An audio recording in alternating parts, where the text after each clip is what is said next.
আসসালামু আলাইকুম রহমাতুল্লাহ। আজকে আপনাদেরকে জানাবো যে 7টি গুনাহ ধ্বংস ডেকে আনে। পবিত্র কোরআনে আল্লাহ তাআলা তা উল্লেখ করেছেন। নবীজি সাল্লাল্লাহু আলাইহি ওয়াসাল্লাম 7 ধরনের গুনাহকে ধ্বংস ডেকে আনে উল্লেখ করে তা থেকে বিরত থাকার জন্য বিশেষভাবে উপদেশ দিয়েছেন। 1 নম্বর গুনাহ হলো শিরিক করা। মহান আল্লাহ পবিত্র কোরআনে বলেন, নিশ্চয়ই আল্লাহ তার সঙ্গে শরিক করা ক্ষমা করবেন না। এটা ছাড়া অন্য গুনাহ ইচ্ছে হলে ক্ষমা করবেন। আর যে ব্যক্তি আল্লাহর সঙ্গে শরিক করল সে মারাত্মক গুনাহে লিপ্ত হলো। 2 নম্বর গুনাহ হলো জাদু টুনা করা। জাদু শেখা ও করা দুটোই গুনাহের কাজ।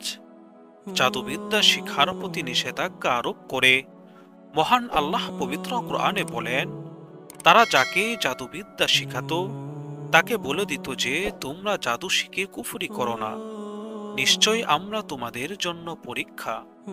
3 নম্বর গুনাহ হলো মানুষ হত্যা। মহান আল্লাহ পবিত্র কোরআনে প্রসঙ্গে বলেন, আল্লাহ যার হত্যা নিষেধ করেছেন যথার্থ কারণ ছাড়া তাকে হত্যা করো না। 4 নম্বর গুনাহ হলো সুদ খাওয়া। মহান আল্লাহ পবিত্র কোরআনে বলেন, হে ঈমানদারগণ, তোমরা দ্বিগুণের উপর দ্বিগুণ সুদ খেও না এবং আল্লাহকে ভয় করো যেন তোমরা সুফল পাও। 5 নম্বর গুনাহ হলো এতিমের সম্পদ আত্মসাৎ করা।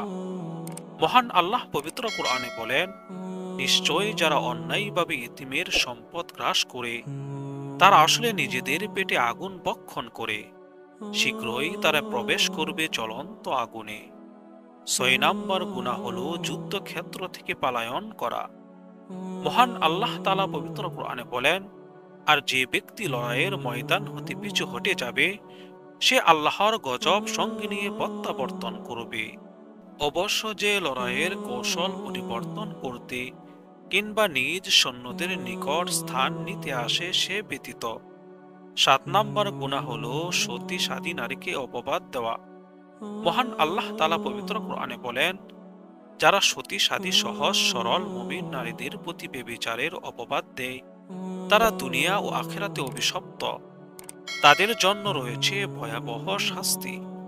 আল্লাহ তাআলা আমাদেরকে এই 7টি গুনাহ থেকে বিরত থাকার তৌফিক দান করুন। আমিন।